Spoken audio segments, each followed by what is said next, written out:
Ayyaakam jirtu kabajamtootaa fi daawwattoota hordoftoota waan ofii show. Kun qophii waan ofii show torbaniin isiniif darbuudha. Yeroo ammaa eegalee jira. Nu waliin tura.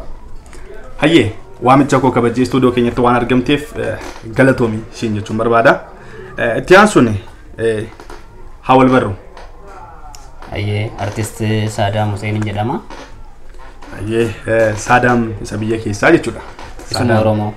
Saadaam ilma Oromoo jechuudha. Tole Saadaam naan jettee jirta. Saadaam eenyu?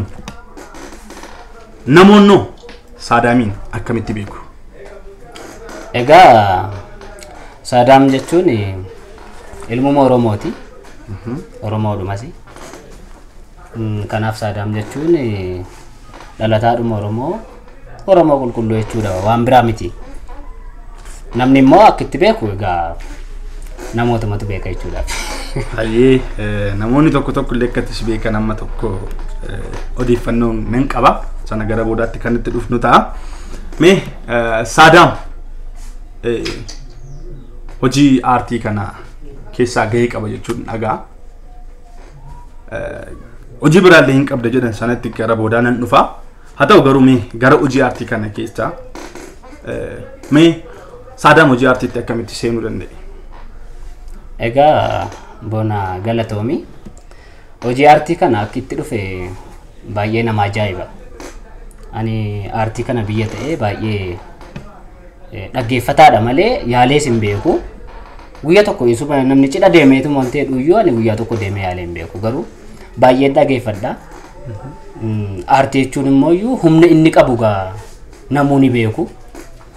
Humna san anis maaf ittiin fayyadamne wanti jedhu na keessatti uumamaa ture. Akka carraa immoo carraa argadheen yeroo rakkoo bara jijjiiramaa san keessaa ijoollee aartii hojjettuun carraa wal baruun argadhe. Innis waan si ajaa'ibu reefu tuqxee turte hojii biraan hojjedha ture. Achitti ijoolleen kun akka carraa dhufanii artist Cimdeessaa Ayyalaa jedhama. Abbaa waan ofii studio, abbaa waan ofii show kan ta'e achitti akka carraa wal barreet. Sunumti carraa naa ta'een fedhana keessa jiru san gaafa tokko eega wal barree booddee wal beellamnee wal argitee gara mana isaa studiootti dhufne fedhana keessa jiru kan ittimi.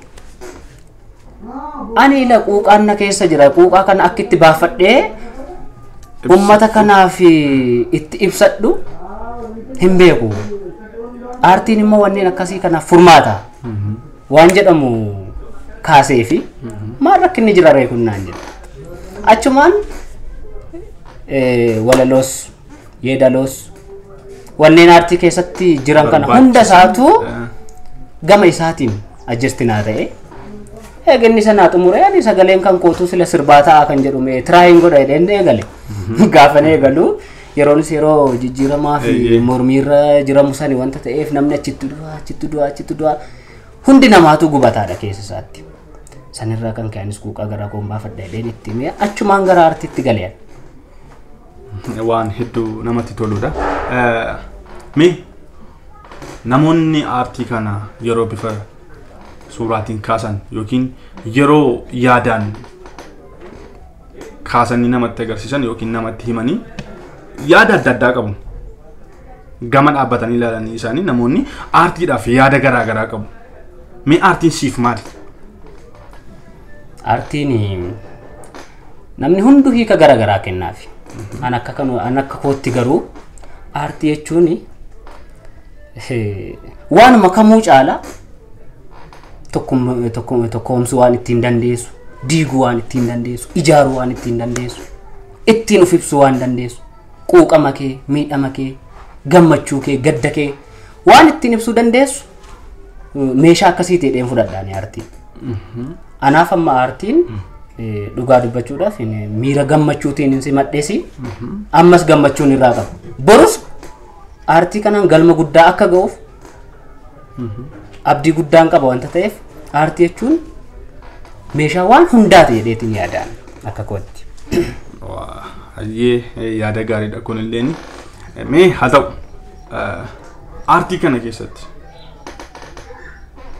yeroo baay'ee keessumaa naannoo biyya keenyaa keessumaa naannoo Afrikaa kana yoo dhufne aartiin hagam keessatti deemee jira isa yeroo baay'ee gaafa ilaallu namoonni baay'ee yaada garaagaraa kennu.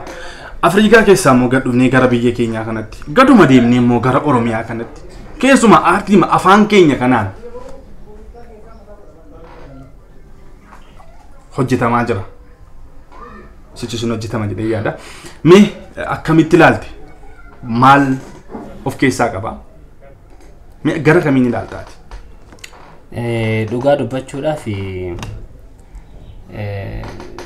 aartiin kun sadarkaa akka keenyaatti gaafa fudhanne jijjiirama qaba. Guddate jechuu hin dandeenyu. Akka uummata bal'aatiin, akka aadaa seenaa, safuu waan garaagaraa qabnuun akka bal'ina keenyaatii fi guddina keenyaatiin aartiin keenya guddate jedheetiin hin yaadu.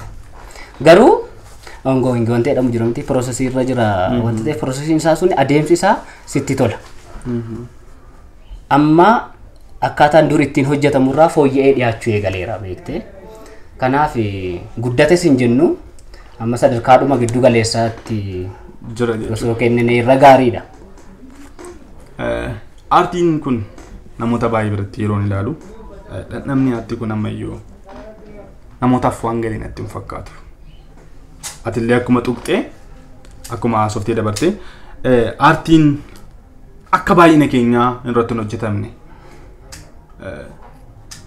akka heddumina keenyaa yookiin akka qabeenyaa nuti qabnu akka aadaa nuti qabnu irratti hin hojjetamne. Mee gama kanaan hanqina maaliitu mul'ata?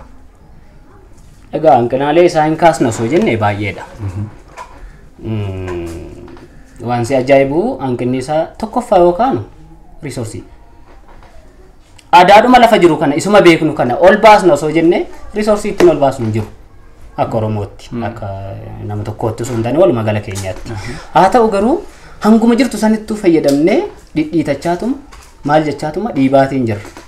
Isa kana amma gara biizinasiitti akkamitti jijjiirraadha. Inni guddaan kan nu dhibee nutti ta'e jechuudha.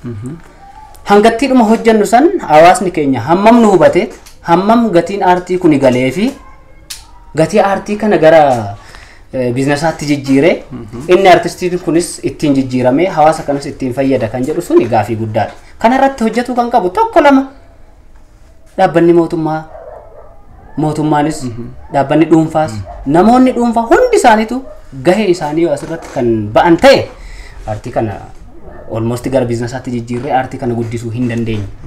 Kanarraan dabalatee namoonni tokko tokko amantaadhaanis gaafa amantaa keessa jirtu hundi namaatu amantaa ofii danda'e qaba. Amantaa fi aadaan immoo waliin dhiibu. Amantaa tokko kan qabate namni tokko kan dhiibu jira. Aartii aadaadhuma seenaadhuma kana gaafa ati baastu nama si balaleeffatutu jira. Amantaadhaaf jedhee. Garuu amantaas aartiis ati wal dandeessiftee deemta taanaan eessoo ga'uu dandeessa. Wanti tokko wanti si dhoowwu tokko jiru. Aartimti sun iyyuu? Aartimti sunumtu amantaa kan kee dhiibuu hin qabu. Atis aartii saniin amantaa kan kee dhiibsisuu hin qabdu. Wal dandeessisteetiin yoo deemtu hunda isaatu galmaan ga'uu hin dandeenye. Tole gara biizinisaatti waan jedhu tokko dhageenye ture dubbii keessaa jechuudha.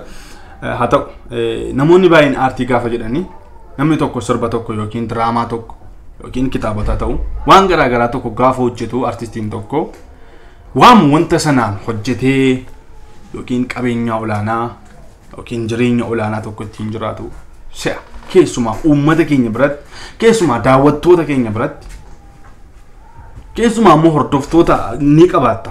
Agatee gaafa hojii aartiitti seentu hordoftoota agatee ni qabaata. Hordoftoota keessan biratti nama qabeenyaan yookiin waan nuti ta'e namatti fakkaata. Mee gama kanaan aartiin hammam aartistiin keenya hagam haga hojjetu haga dhamoo kana mara haga margata.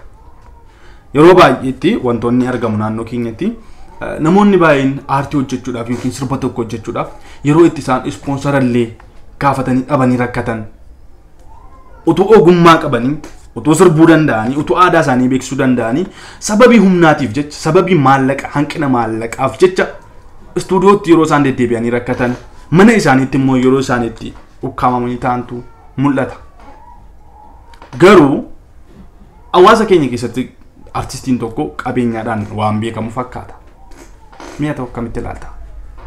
Galatoomii dhugaadha wanti ati amma jette kun artistii gaafa taatu nama waa qabu qabaataafaa jedheetiin si ilaala.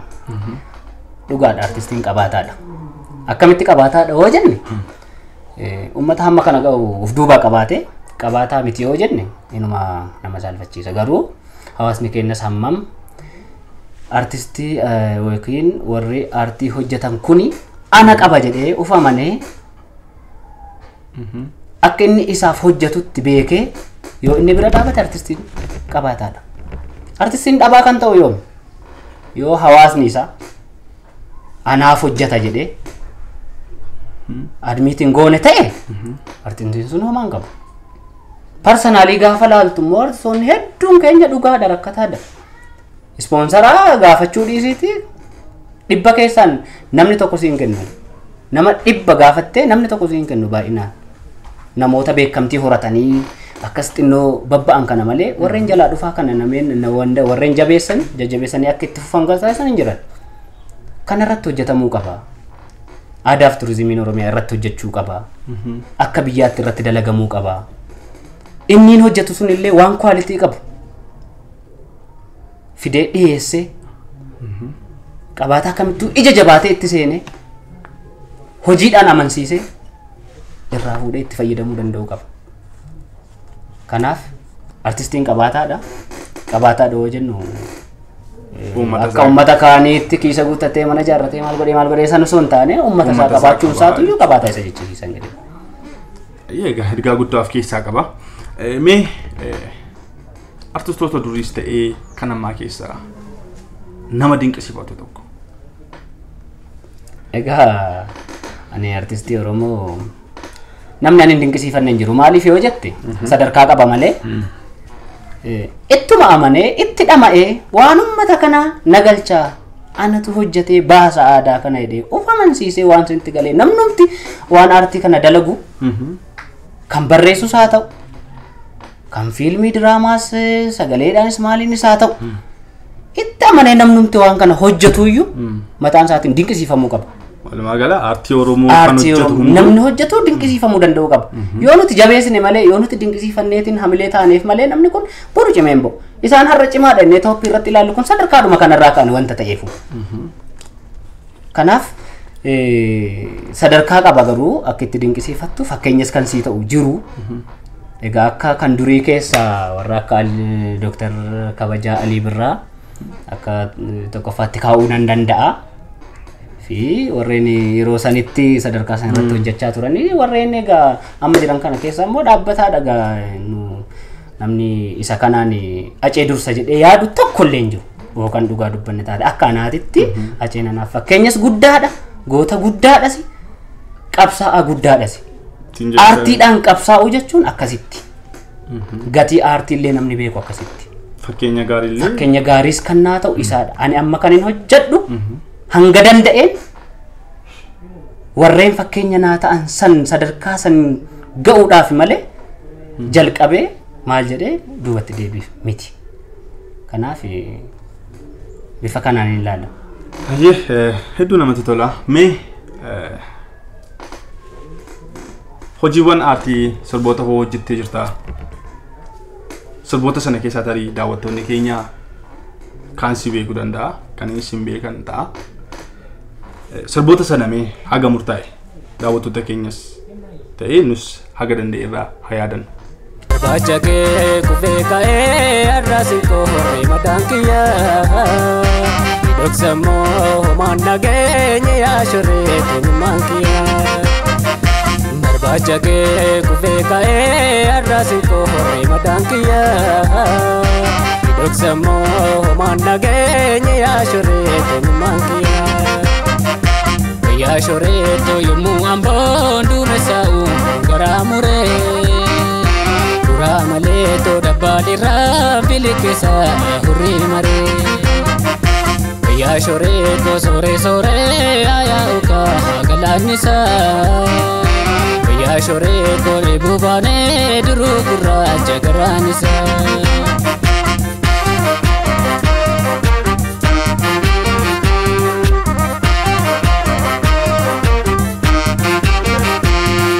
Ayega sirbinu amma daawwannee dhanna maddaallee kan of keessaa qabu akkasumallee baay'ee bareedaa haala yerootiin kan hojjetamedha. Mee ogummaa fi cinatti akkuma sila jedhee ogummaa biraallee hin qabda jedhanii ogummaa fayyaadha natti fakkaata yoo dogoggoruu baadhee. Mee haala hojii ogummaa kana keessatti ogummaa kanaaf aartii kana wal duukaa deemsisaa jirta. Me waa'ee ogummaa kanaa xiqqoorra dhandhama. Tole galatooma. Ogummaan koo professional midwifery dha. Degree jalqabaa koo midwiferyidhaan fudhadhe. Isa maan hojjechaatis jira. Waan sarara argadhu immoo deebi'ee uummata koo ittiin fayyadaara jechuudha gara biraatiin.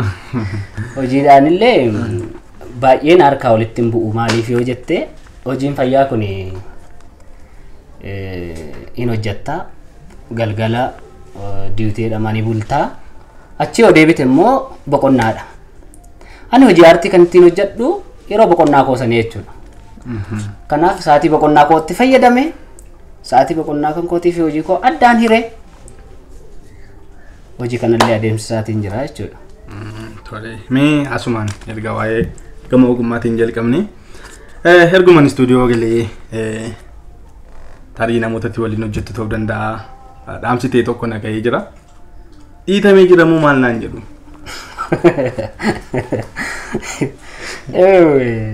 Boona maal sitti fakkaate? Mudannoon jiruu kan kee keessatti yeroo kamuu si mudata. Suni waan nama ajaa'ibuudha. Anuyyuu amma gaafa yaadadhu nan kolfa. Maali yoo jette guyyaa tokko akka carraa ta'ee kutaa da'umsaan jira.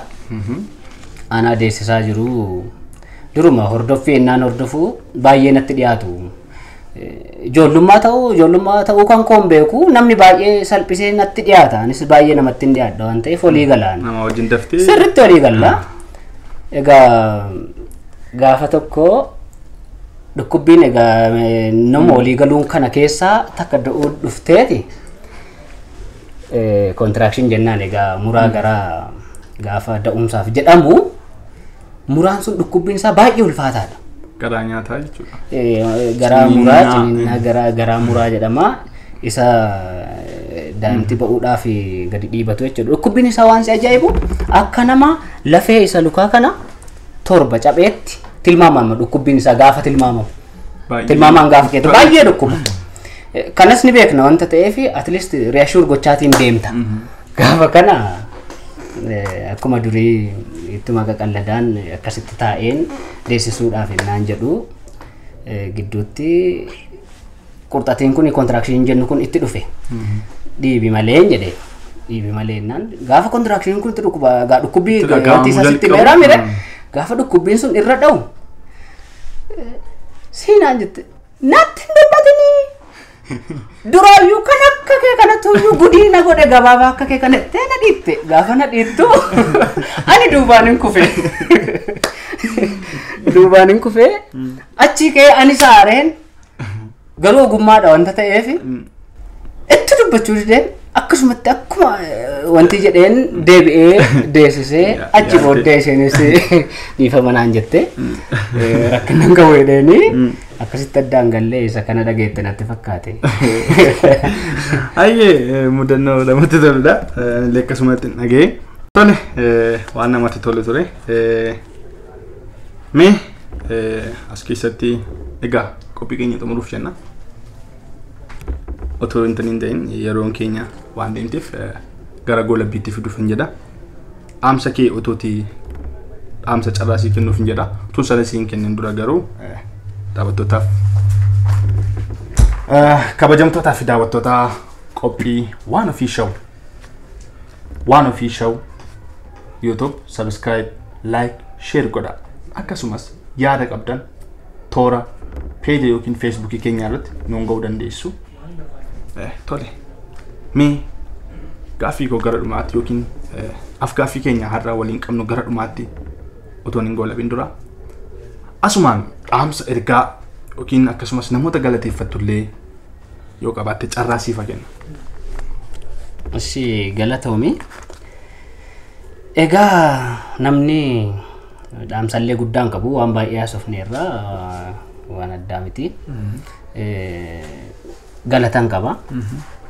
Galata nameen galateeffadhu kana keessa nama akka ani hojii kana guutuu hojjedhee nama guutuu ta'ee hawaasa kan koo akka ani fayyadu na taasisetu jira. Isa kana gaa akka obboleessuma wajjin dhalatan caalaayyuu nama walitti baqnee waliin jirruudha. Abbaa waan ofii studio fi waan ofii studios, Sabamboon studios, Okush studios baay'een galateeffadha. Hojii koo hunda irratti hirmaannaa isaanii kanatu asiin naga'ee addatti immoo hojii kana hunda na godhee har'a deebi'ee hawaasa kootiin fuula fuulatti na barsiisuudhaaf carraa kana na laachuu isaatiif waan ofii shoo qophii kana sis dabalatee baay'een galatoomin jedhaani. Kanatti aansuudhaan abbaa waan ofii studio fi waan ofii studio anis kennaan qabadhee dhufe jira. Kennaa kana maqaa dhaggeeffattoota keenyaatii fi qophii kanaatiin akka biraan naa geessan adaraan isinitti kennadha jechuudha. Ayyee kabajamtoota daawwattoota keenyaa kun ogaa kennaa fudhannee jirra. Anis torbee banee isin kan agarsiisu ta'a. Ammaaf garuu abbaa isaa biratti bakka abbaan jirutti waan banamuuf adaraa waan ta'eef naafa turu jechaa jira. Qophiin keenya haga ammaatti aga isin daawwattan kana fakkaata ture. Torban qophii biraadhaan haga walitti deebinutti nagaan tura.